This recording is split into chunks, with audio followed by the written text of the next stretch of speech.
Olá, estamos iniciando mais um programa Momento Tecnologia, programa da Associação dos Engenheiros e Arquitetos de Osasco. Hoje nós temos a grata satisfação de estar trazendo um amigo aqui, engenheiro agrônomo, Gabriel Bertolazzi. Obrigado, Gabriel, por ter arrumado um tempinho e estar vindo bater esse papo aqui com a gente. Eu que agradeço a oportunidade de estar aqui com vocês. É um prazer aqui poder contar um pouquinho da minha história, né, para que as pessoas possam entender como é que a gente chegou nesse nível aí, né, trabalhando na Quase que ele respondeu a primeira pergunta já. É isso aí, né? Não, aqui tem uma pergunta que é padrão. Certo. Por que você foi fazer engenharia agronômica? Porque o papai mandou, o titio já era agrônomo, como que foi a história? Bom, na minha família não tem nenhum agrônomo, tá? Eu sou o primeiro. Eu comecei desde pequeno, meu pai tinha um sítio, a gente sempre estava indo aos finais de semana, né? Então, eu tive a oportunidade de conhecer um pouquinho da agricultura. Então, lá a gente tinha algumas cabecinhas de gado, tinha uma lavoura de mandioca, bananal, né? Então, aquilo lá eu fui pegando... Você é de São Paulo mesmo? Eu sou de São Paulo, né? Nascido na capital, morei quase que a vida inteira ali no Tatuapé, né? Então, assim, eu sou um agrônomo da cidade, urbano, mas que foi tomando gosto pela coisa e acabei partindo para essa área, né? Eu comecei, a minha história é um pouquinho interessante, porque eu comecei fazendo Senai, então eu era da área industrial, né? E depois disso eu fui, até os 19, 20 anos eu estava na indústria, né? Como metalúrgico, e acabei largando tudo, pedi as contas da empresa e falei, não vou fazer agronomia, né? Então, em 2000, eu entrei na faculdade de agronomia em São Paulo e daí eu não parei mais, né? Legal. Legal. Saiu da indústria. A minha história é mais ou menos parecida, que eu era da Cobrasma. Da Cobrasma. Aí eu fui fazer o técnico no ITO, de edificações, falei, bom, agora tem que definir, né? Eu vou para lá, eu vou para cá. Fica na área metalúrgica ou vai para a parte civil? Eu sou da primeira turma do ITO, 69. Legal. Mas história. A história aqui é sua, não é minha. E depois disso, como que entrou a prefeitura no esquema aí? Você era do Tatuapé, vem trabalhar em Osasco? Como que é o negócio? Bom, a minha história é um pouquinho interessante, porque assim, eu comecei a agronomia em São Paulo, na faculdade Cantareira, né, que fica ali no Belém. É a única faculdade dentro da cidade que tem agronomia. Para a gente estudar, eles tinham uma fazenda em Mariporã, então a gente ia aos finais de semana fazer os laboratórios. A parte prática. A parte prática, né, de laboratório, para aprender um pouquinho, para conviver, né? Porque a maioria do pessoal que estava fazendo agronomia era de São Paulo e não tinha aquela vivência, né? Eu, desde pequeno, tá indo para o sítio e tal, eu ainda tinha um pouquinho mais do que algumas pessoas, né? Então eu estudei lá entrei em 2000, em 2002 eu tranquei a matrícula, era uma faculdade particular, por questões financeiras eu tranquei e voltei para a área metalúrgica, né? Trabalhei 2 anos. Em 2004 eu fui para o Sul e fiz a matrícula na Federal de Santa Catarina. Aí a grade curricular, algumas matérias foram aceitas, né? Outras não, então eu tive que praticamente fazer novamente o curso de agronomia. Então eu tinha feito 3 anos em São Paulo, fui para Santa Catarina, fiz mais 4 anos lá na Faculdade Federal de Santa Catarina, que fica em Florianópolis, né? Eu fiz mais 4 anos lá, em 2007 eu me formei, né? Em dezembro de 2007. Aí eu voltei para São Paulo, porque eu falei, e agora, o que eu vou fazer, né? Quando você se forma, você pegou o diploma na mão, você fala, meu Deus, agora tem que trabalhar, né? Agora vamos partir. Aí eu vim para São Paulo, comecei a enviar currículo. Um amigo meu que já tinha enviado um currículo para a prefeitura de Osasco, né? Falou, Gabriel, saiu no edital, que é um amigo que no passado estudou comigo na Cantareira, né? Quando eu voltei para São Paulo, entrei em contato com todo mundo, falei, estou procurando emprego, estou em São Paulo, né? Então ele falou, manda o currículo lá, conversa com o pessoal, né? Aí abri o edital, li, fiz a inscrição e passei, né? Então meu primeiro trabalho como engenheiro agrônomo foi na prefeitura de Osasco, né? Depois de formado, né?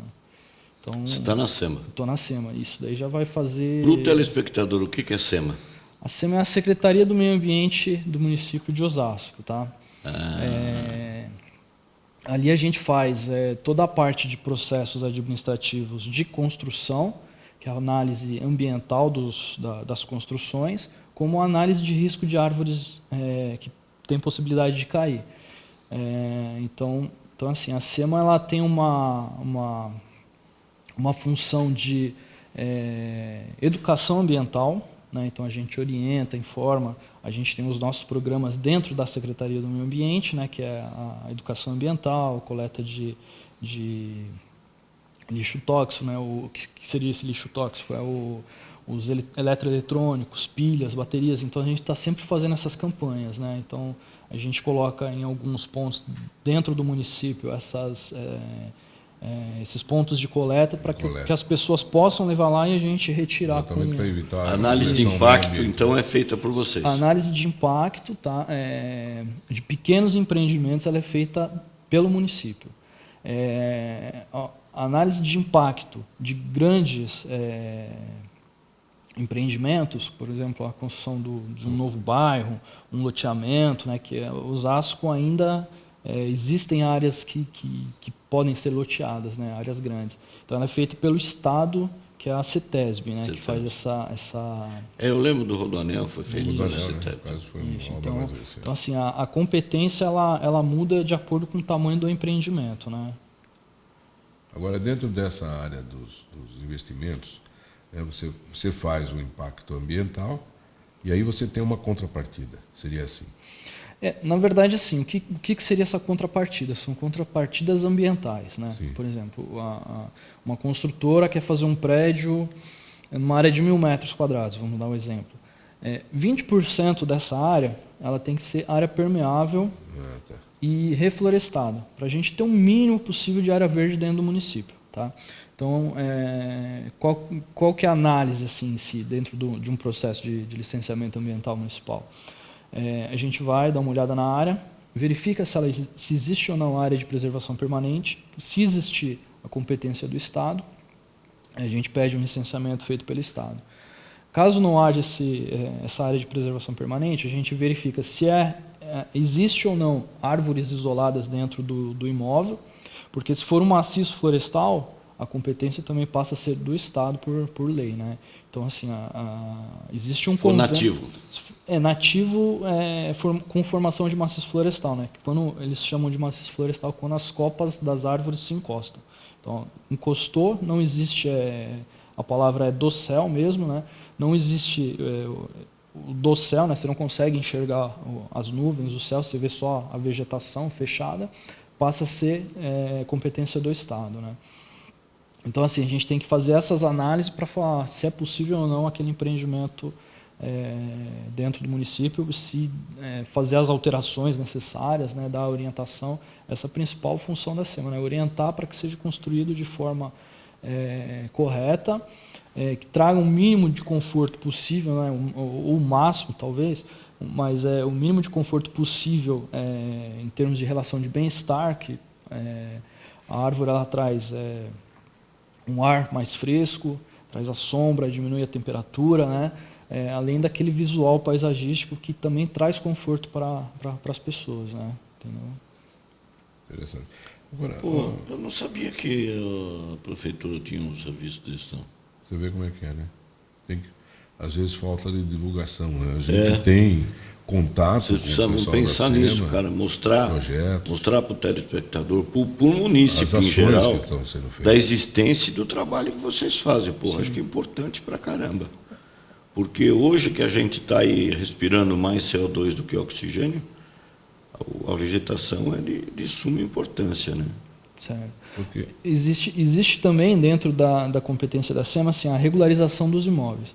A maioria dos imóveis hoje encontra-se em situação irregular. Por quê? Porque o cara apresentou a primeira planta lá, uma casinha pequenininha, ele veio reformando, modificou totalmente a situação do imóvel em si, né? Dentro disso, toda a regularização de imóvel, a gente faz uma análise se é possível ou não executar o plantio de uma árvore no passeio, no local. Por quê? Porque as ruas elas precisam ser arborizadas, né? Hoje a gente tem principalmente dentro das grandes cidades, as megalópolis, né?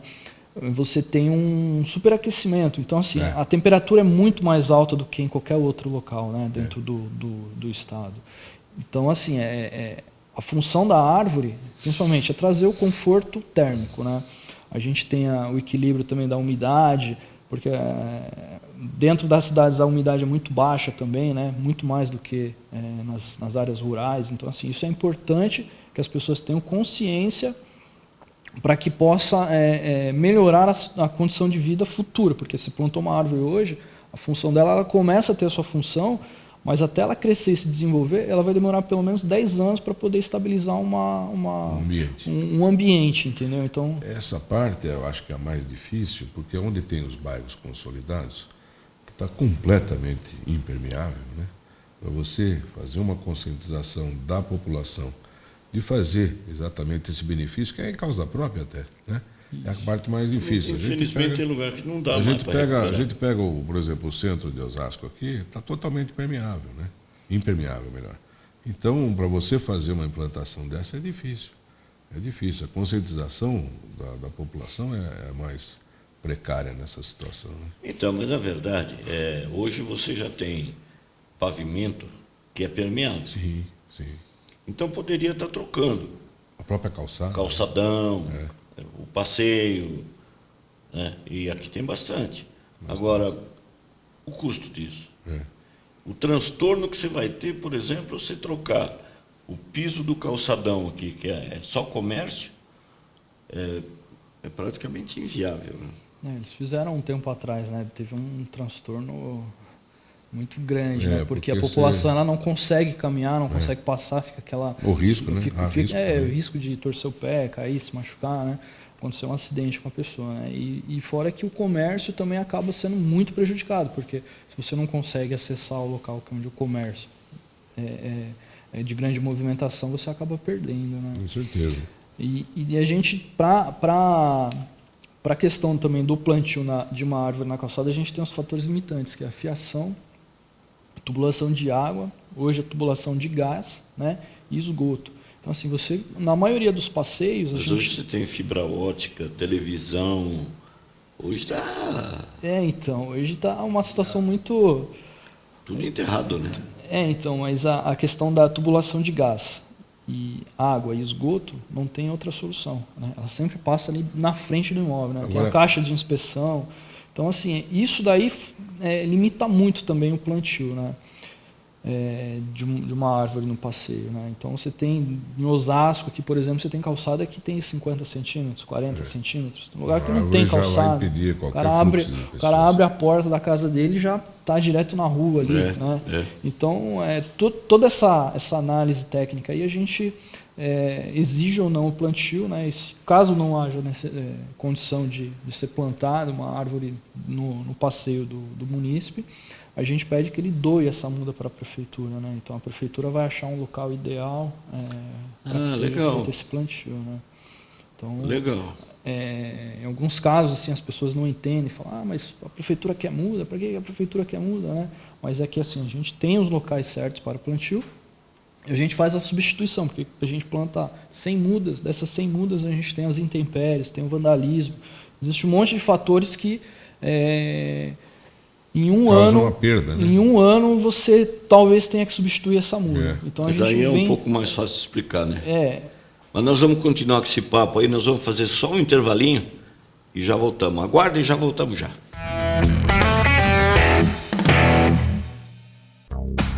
A Caixa de Assistência dos Profissionais do CREA, Mútua São Paulo, traz muito mais qualidade na sua vida, com muitos benefícios e vantagens para você se associar. Empréstimos com taxas competitivas, Equipa Bem, crédito agrícola, construa já, aquisição de veículos, auxílio empreendedor, férias mais, garante saúde, Educatec, entre outros. Entre em contato e seja um sócio contribuinte. Mútua São Paulo, Caixa de Assistência dos Profissionais do CREA. Muito mais qualidade na sua vida.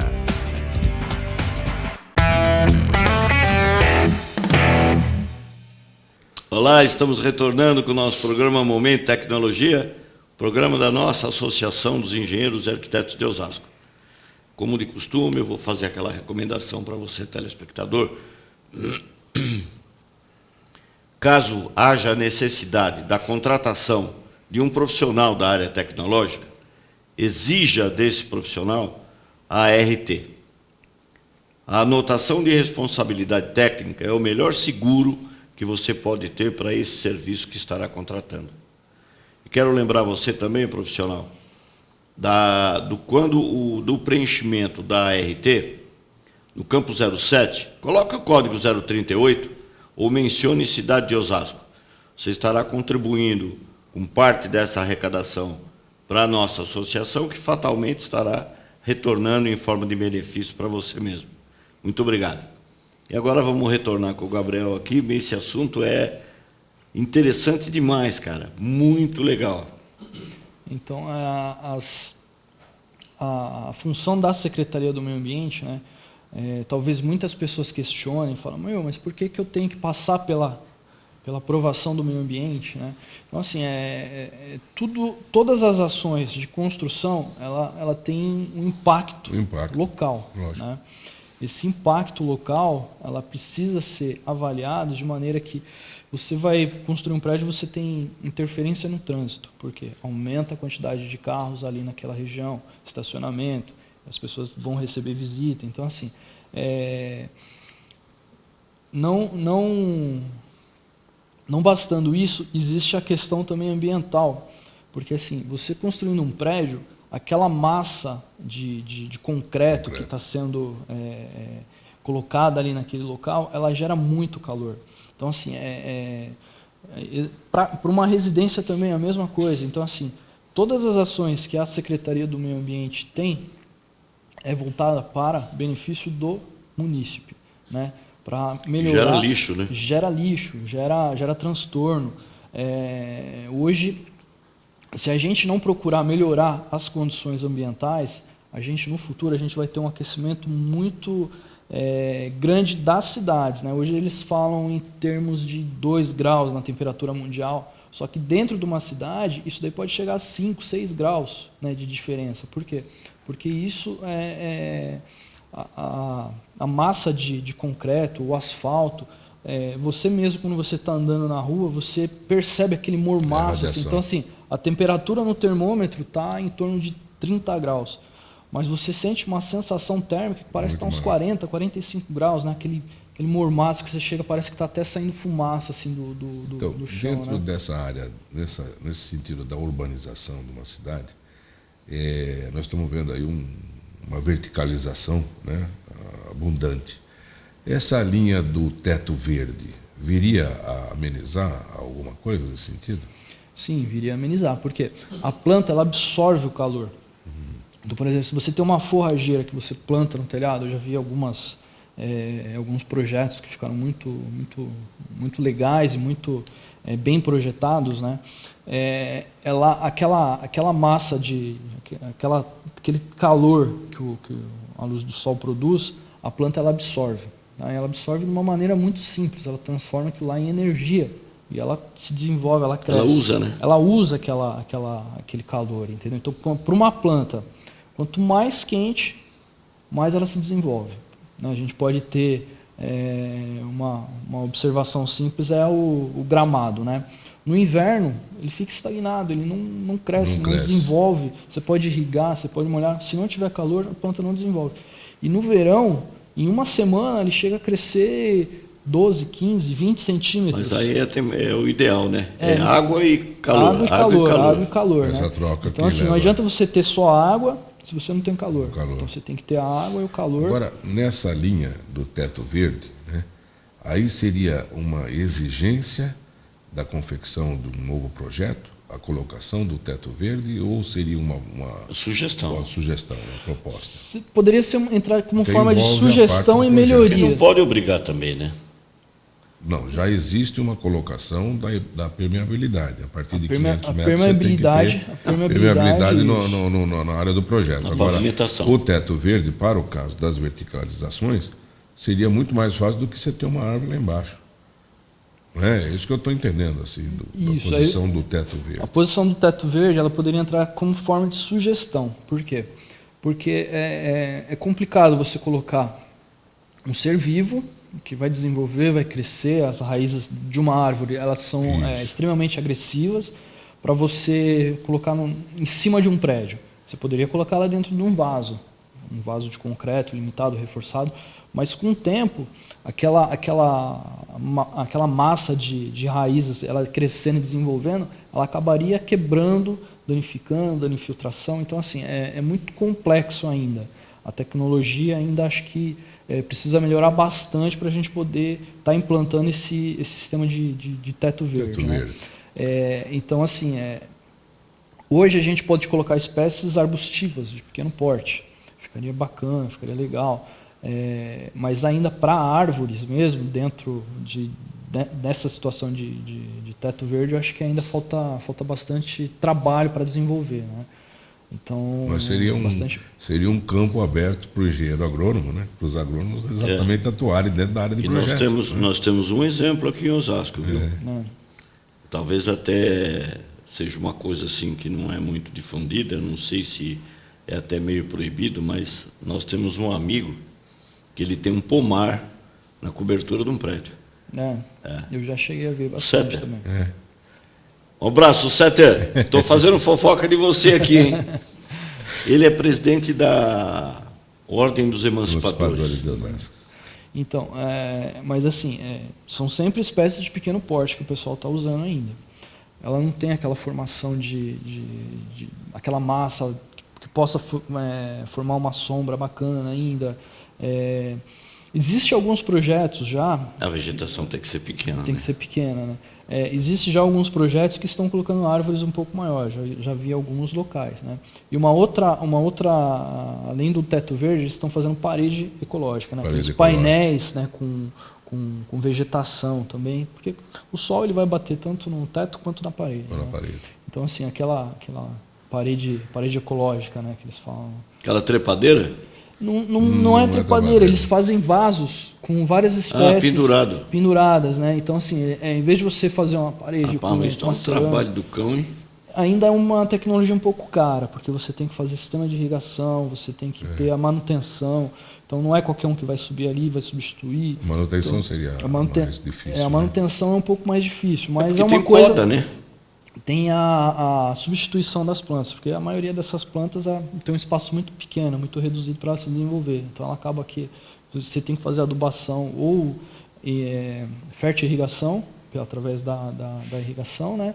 A adubação diluída na água, ou então a localizada mesmo. E a substituição mesmo dessas plantas, né? Porque você tem algumas espécies que você tem que trocar, porque elas são anuais, né? Anuais são aquelas plantas que... Já existe algum aqui em Osasco?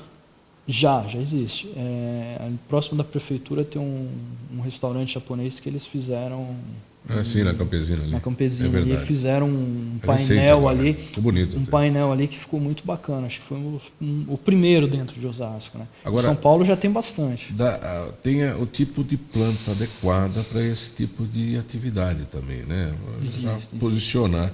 Nós estávamos falando agora, no primeiro bloco, das árvores que você também controla as espécimes que estão correndo risco, né? Isso. Há um tempo atrás, aqui em Osasco, foram implantadas uma série de árvores nas vias públicas inadequadas.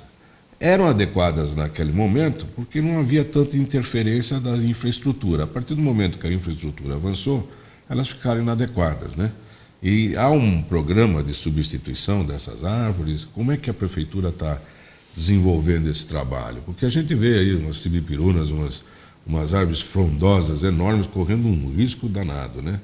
Há um programa de substituição dessas árvores? Como é que está acontecendo? Sim, a gente está com um trabalho de substituição gradativa, né? Então, assim, a demanda hoje, por conta da situação das árvores dentro do município, é muito grande, né? Então, hoje a gente tem por volta de 2.000, 3.000 manutenções aí que precisam ser feitas ainda.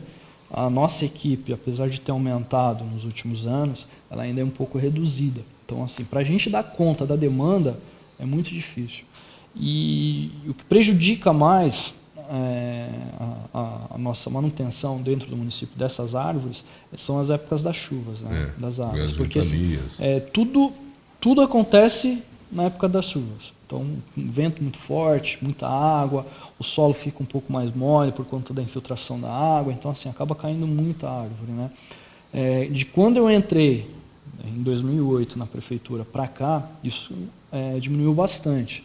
Por quê? Porque a gente veio fazendo esse trabalho, justamente esse trabalho de substituição gradativa de árvores que eram inadequadas no passeio, no sentido de impede a passagem do pedestre, ou possivelmente hoje com a lei da mobilidade urbana de um cadeirante, acessibilidade, né?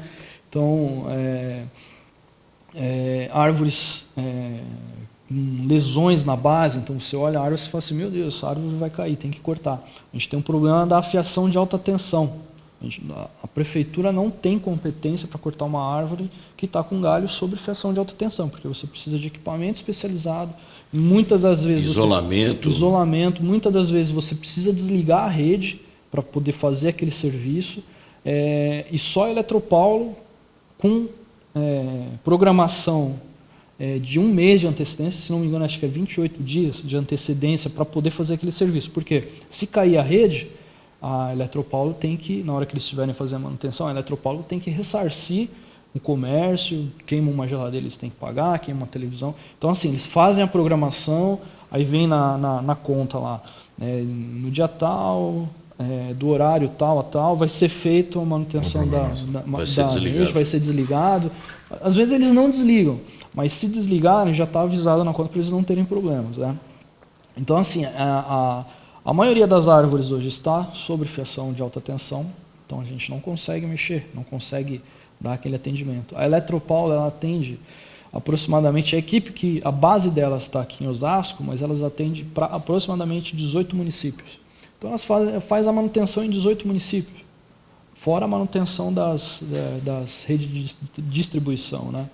Então, assim, para eles também é um serviço muito grande. Então, choveu ali, vai aqui para lá, porque tem galho que desligou rede, tem galho encostando na rede, está saindo faísca, tem que atender as situações normais que desliga a energia do munícipe, eles têm que ir lá verificar o que é. Então, assim, a equipe deles também tem muito trabalho, a nossa também tem muito trabalho, e assim, a gente trabalha de uma maneira que a gente consiga atender as emergências. Então, tudo que é emergência... No caso, por exemplo, para acionar a Secretaria do Meio Ambiente, tinha algum contato, um telefone? Hoje nós temos o contato através do 156, que você gera um protocolo, tá? Esse protocolo, a pessoa tem um controle lá do que está acontecendo com a solicitação dela. Então, ela liga no 156, faz uma solicitação, preciso solicitar uma poda de uma árvore, porque ela está encostando na rede de fiação secundária ou na rede primária. Na secundária, a gente executa o serviço, na primária, Eletropaulo, a gente tem que aguardar a Eletropaulo, né? Então, assim, ela gera esse número de protocolo, e esse protocolo, ela acompanha o processo dela, né?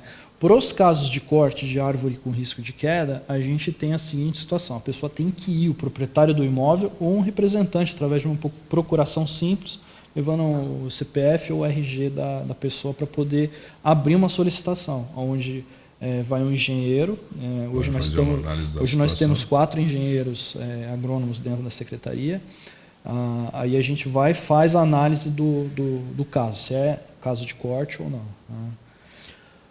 Gente, infelizmente o nosso tempo acabou, mas depois a gente marca um outro para você continuar com esse assunto que é muito legal. Quero te agradecer pela força que você deu de ter vindo bater esse papo com a gente, e deixo esse finalzinho para você fazer suas considerações. Eu que agradeço a oportunidade de estar aqui. O que eu tenho uma mensagem para deixar hoje aqui é a seguinte, vamos cuidar do meio ambiente, vamos cuidar das árvores, vamos plantar árvores. Qualquer problema que vocês tiverem, procure a Secretaria do Meio Ambiente de Osasco, a gente está ali à disposição, a gente vai orientar, vai dar a solução correta para cada situação. Não faça nada irregular. Sempre que você precisar cortar ou podar uma árvore, procure a gente para que a gente possa atender a sua necessidade e te orientar da melhor forma possível. Tá? Eu agradeço a oportunidade de poder estar aqui e passar um pouquinho da minha experiência para vocês. Obrigado, Gabriel. Obrigado, Paulinho. Obrigado você por ter nos assistido. Até a próxima.